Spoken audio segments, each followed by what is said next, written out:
Welcome to Word Connect with Pastor Maxwell Ogaga, a teaching ministry where believers are trained to be established in the truth of God's Word. For more information and free downloads, please visit www.thepastormax.ng.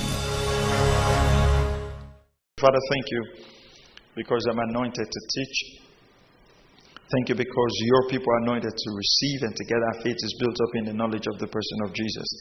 I pray that light and understanding will come forth in and through your word in Jesus' mighty name.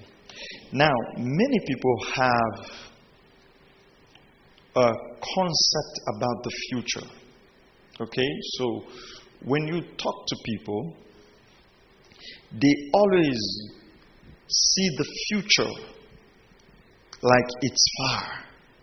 People always have that, mind. So they say, don't worry, I know my tomorrow will be better. When they say that, they say it with the mind that it's very far. The future is far. Right? And then they start living day after day, day after day. And, the future still looks far. Right? And they keep living, and the future is still far, and they keep living, and the future is still far. You see, if you want to be a successful person in life, you shouldn't work with that mind that the future is far. You work with the mind that future is tomorrow. It's today. And why do I say that? We grew up with our parents, or even if you didn't grow up with your parents, you grew up at least. All right? And you couldn't wait to leave the house, right? Some of you are still with your parents, but you can't wait to finish school. You can't wait to be a man. You go to the right. They say, no, don't go to the right. Come to the left. You go to the left. You come here. And you can't just wait to, some people just say, man, when I go to school, the first thing I'll do, I'll just go out. When nobody will say, when will you come home? And what we'll do sometimes, we get into this single phase of our life and we become unrestrained. Now, pay attention to this. That being unrestrained, we call it freedom. But actually, it's a freedom that when you don't manage purposefully, becomes your own downfall. So by the time you now start putting guards on yourself, you've already wasted a lot of your time. Let me tell you something. Life was never designed to be lived without restraints. Are you hearing what I'm saying? Life was never designed to be lived without restraints. Let me tell you this. When God created Adam in the garden and gave him Eve, do you realize that of all the things God created and of all the things God said, God gave Adam restraints right from the very beginning. In fact, one of the very first words that Adam heard after he had been blessed by God is, don't touch this. There are things in your life that should be in that don't zone. So, maturity is building your own personal self-restraints for the sake of your future. I travel quite a lot. Traveling is part of my life. I have certain policies when I travel. And generally, as a person, I don't like nightlife. I don't like... there are some people who is like, when the night is getting darker, that's when their own day is starting. You see somebody dressing by 6. You say, where are you going? You say, I just want to stroll. How can you be? People are wearing nightgown. That's when you are now wearing shoe. Because personally for me, I'm not saying anything wrong. Personally for me, I don't just like the fact that at night you can't get help. At night, all kinds of things can happen. So the whole darkness about night, I don't like it. If I go anywhere, 6 o'clock, I'm in my hotel room. They say, don't worry, there's nightlife here. No, it's not my life. That's personal restraint. There is nothing you would tell me that would, convince me to have that nightlife. Now, what I'm talking about is that when you've built a personal restraint for yourself, it's easy to resist the temptations that come where those restraints are not there. So let me live ninth life so you don't start thinking something else. Let's look at money, for instance. It's tough for me to live without a budget. Okay? I can't live without a budget. When I do my monthly accounting, so I do my monthly accounting probably 2 days after the month have ended. So I look into the month. I look at what I spent. I do my tithing, my offering, my giving. So it's difficult for me to just have money and just spend the money. It's very difficult. That is a restraint. Whether it is 10,000, whether it is 6 million, whether it is 1 billion, I would have that because I have developed that restraint on myself where finances are concerned. But if you haven't developed that restraint, what's going to happen is you would live on a budget 1 month, the next month no budget, the next month no budget, the next month budget, and you know why? You haven't built that restraint. So what I'm trying to say is this. In life, we're talking about proactive living tonight. I'll read 2 scriptures. In life, you must develop certain restraints that become consistent. Those restraints are the boundaries that will put you on the path of success. Success is a daily thing. It's not one day. Are you following this? One day. No, success is a daily thing. It's a life. It's not just an event. It's not just something that happens to you. It's not just something you just know, okay, I'm not successful. No, you build towards it. Now, I want us to read 2 scriptures. In Ephesians chapter 5 and verse 16, we're looking at proactive living. Ephesians chapter 5 and verse 16. It says, NIV, it says, making the most of every opportunity. It says, because the days are evil. Alright? Making the most. I've talked about opportunity here before. Go and learn it. Go and, how do I put it? Go and get that message and listen to it again. I like associations, okay? I like there are multiple associations people join now. It's good. I don't have anything against it. But one thing I have always lived in my life is I don't know how to live in regrets of, let me put it this way. There's people out there, I wish I went back to primary school, my primary school people. Then some people will go join their primary school association. Then they will now go back to join their secondary school association. Then they will join their polytechnic association. Then in the primary school group, they'll be talking about things they did in primary school. And then somebody say, I miss primary school. I wish I don't know how to live that way. You see, there are phases in your life. That phase is over forever. Are you hearing what I'm saying? That season, when you were in primary school, you both will stand on that mango tree. You will now wear it. Yeah, it's gone. When you went to secondary school, that season is gone. When you got an university, that season is gone. Some of you moved places. You left your city. Someone like me, spent all my life in Warrior and then had to move here because of ministry. That whole spending my life, that phase is gone. You must learn to live in the present and think of the future, which you build on a daily basis. Even if you made mistakes in your past, that phase is gone.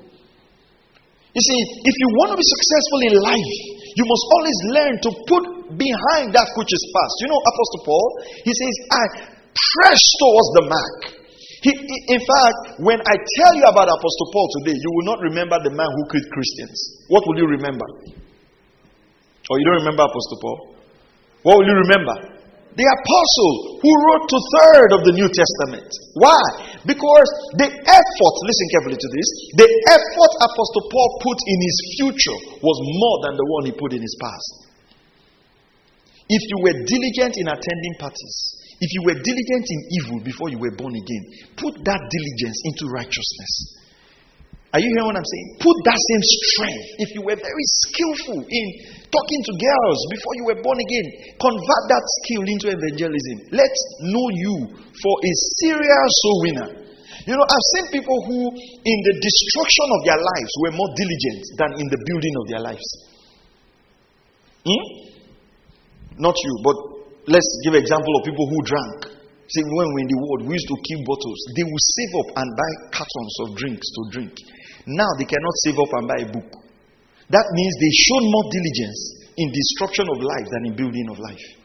You see, the effort you put into building your life should be more commensurate, even much more. Because what? The days are evil. What does it mean by the days are evil? We're not living in a world that is getting better. Except the children of God arise and take their place. You know, you look at our country, for instance, inflation is going high.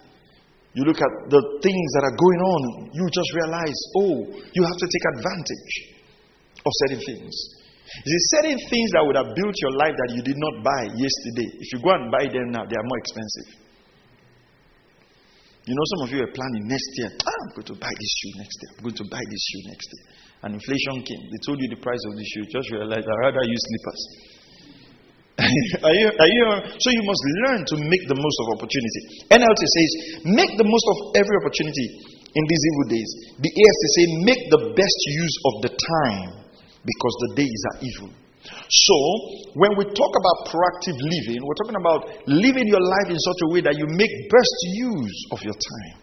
The best use of your time. Let me define this. Proactive living is living intentionally and deliberately with the future in mind. Proactive living is living intentionally or deliberately with the future in mind. That means you are living with the future at the back of your mind. You are not just making choices for today. Are you following this? You're not just making choices for this moment. You're making choices for your future.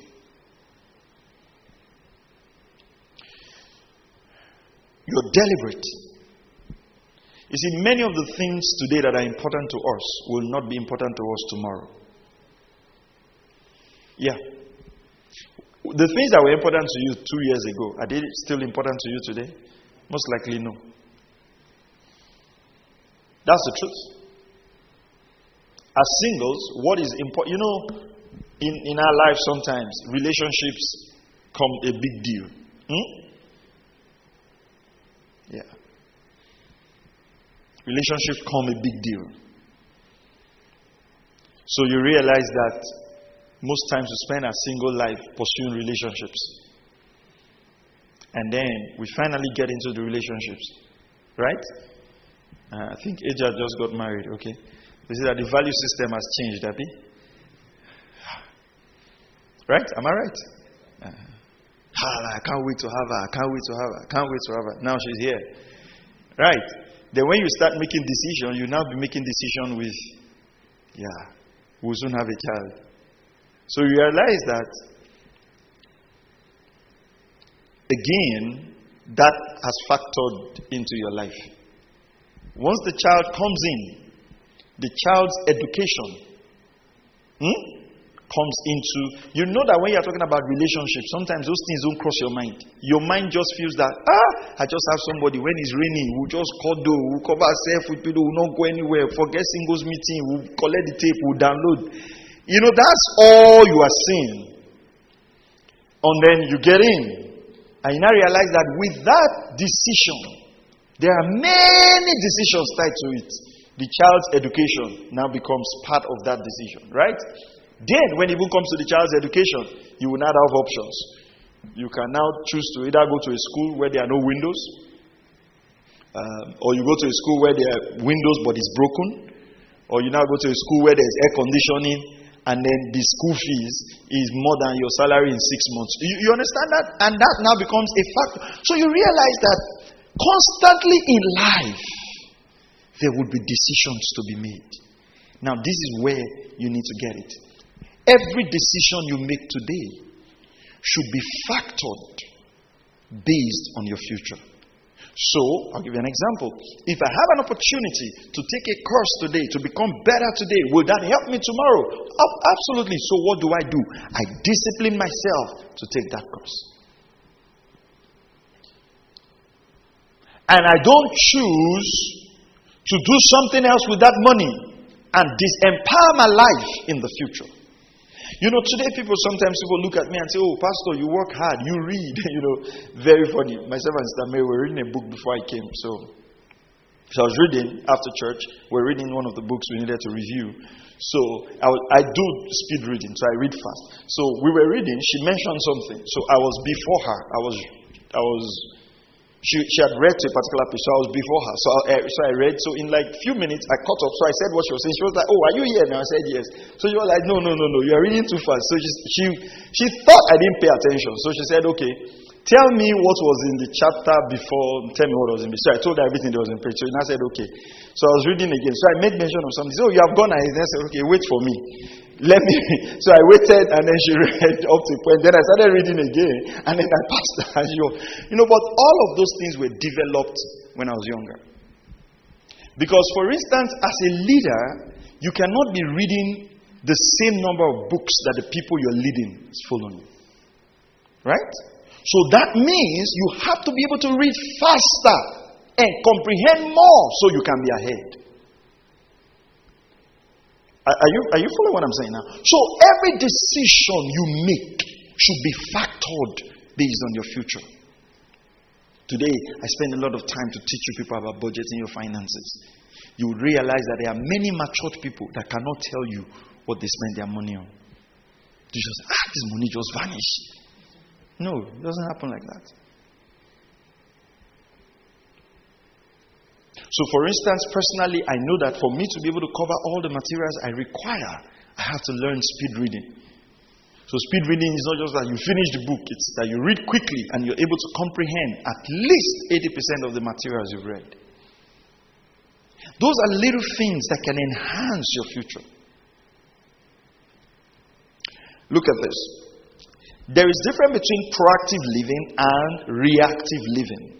So what is reactive living? Reactive living is more like instead of being deliberate about your life, you react to the circumstance. So this one happens, you start reacting. This one happens, you start reacting. You're reactive. Every circumstance knocks you off balance. Huh? Maybe you're coming for this meeting. You decided you want to come to this meeting to be blessed. Then as you are just leaving, your slippers caught. You just get angry. It's not what kind of useless life is this? It's not that somebody did not. And then your whole day is gone. You know, there are people that all you need to do to destabilize them is a day. It's just to put off the light at the wrong time. Maybe they are just getting up from bed and they don't want to see light. And you just on the light.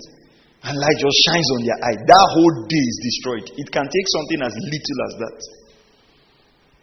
You see, you have to be in control of your emotions. Be in control of your day. Proactive living, we're going to talk about that, is being in charge of your life. Being in charge of your choices. Being in charge of your decisions. Being in charge of your time.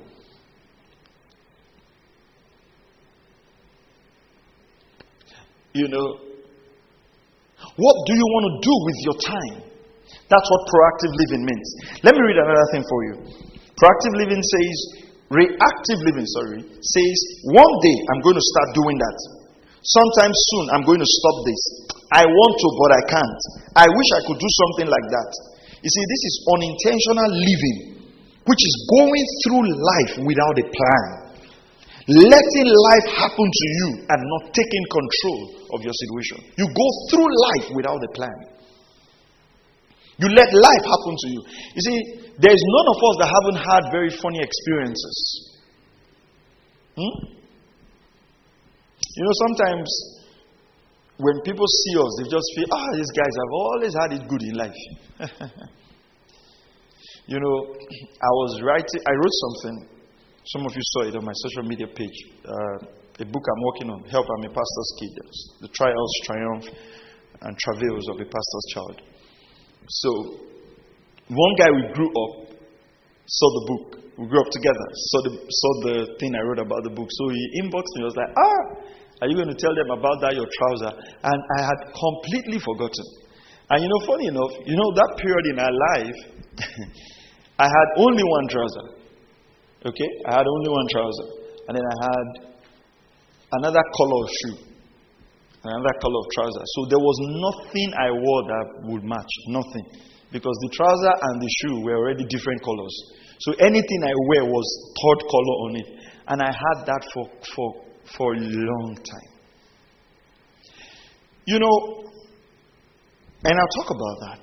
One day, I sat down and decided my life was going to be different.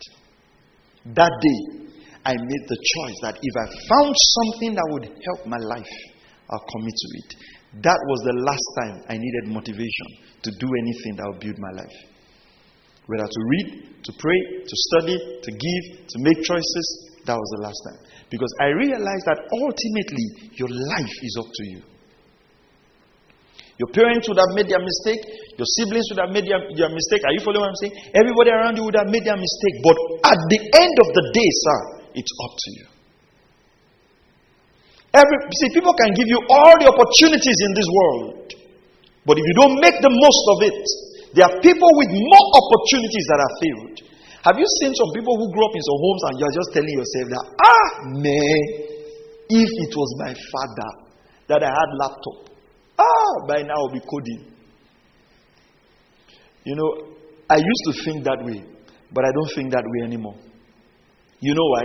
Even where you are today, the opportunities you already have, that somebody below you is saying, if I can just have the opportunity this person has. You are there saying, if I can, you know, all of you are in a queue. Everybody's pointing to the next person and saying, if I can just, and they're forgetting where they are. Truth of the matter is this: if you were even born by the richest person in this world, most likely, if God doesn't help you, you'll be buying cocaine. Yeah. That's the truth. Have you seen people? They've got wealth, they've got everything, they are not just disciplined. Have you seen people whose parents are rich? The children has 3 lesson teachers plus school. They finish school, the lesson teacher comes in the afternoon, the lesson teacher comes in the evening, they have online lesson teacher at night, they still fail. And you would hardly have textbooks. You know, sometimes those situations actually bring, I don't want to say, but it brings the best out of us. Yeah. Brings the best out of us. When we talk about proactive living, we're saying don't let life happen to you. You happen to life. Don't let circumstances make you. And the funny thing is that many people do not learn on time, which is the sad part about life. It breaks my heart sometimes. I see people who are coming from certain backgrounds, certain situations in life, and you're like, oh God, I wish this person would just decide to make a minute out of their life. And you know what? They make the same bad choices that put them in that place in the first place. They repeat those choices. One of the things you must do in this life is take charge of your life. If you excel, it's yours. If you fail, it's yours. Take charge of your life. Look at this scripture, Proverbs 27 verse 12. It says, a prudent person foresees danger and takes precautions. A prudent person foresees danger and he takes precautions. In fact, this passage was written twice in the book of Proverbs. It's in Proverbs 27:12 and Proverbs 22:3. You see evil, you see danger, and you take precautions. You are young, you are single. You see a guy says he wants to marry you. You have seen all the signs that makes that person. Go and listen to my message on toxic relationship. You've seen that this person would end up not, and you are just still, I want to see the end. Let me try. There are some signs that should just tell you this is not working. You see, let me tell you something, especially if you listen to me.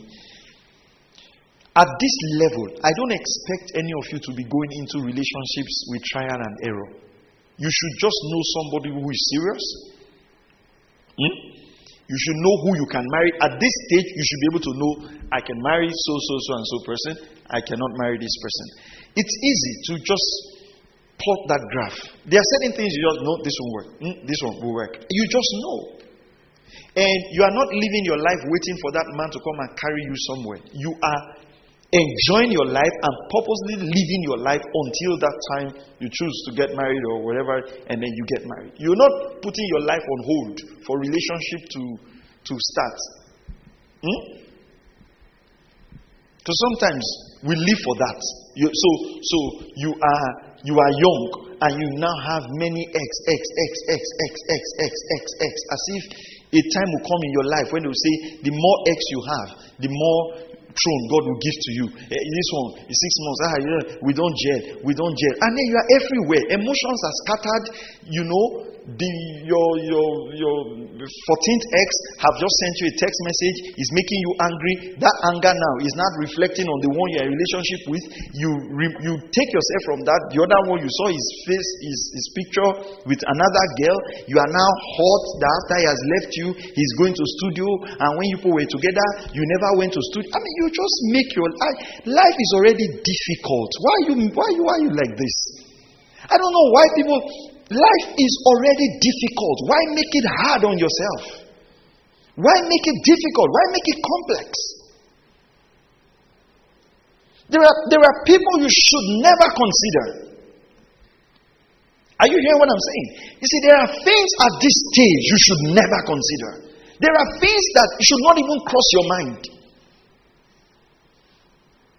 When I was going into ministry, I told myself, I said, so I'm going into ministry full time. I'm going to get married early because the person I want to get married to, I want them to, you see this ministry, I will not suffer and then we will enjoy. We will all suffer together, then we will all enjoy together. It's simple. That was my own choice. So, because, imagine if I want to get married now. You know how confused the thing will be. You travel the world, you do stuff, everybody will love you. Who will not love you? Right? So that's why you also see that, for instance, between me and Sister Mary, we don't have this thing, this is my own.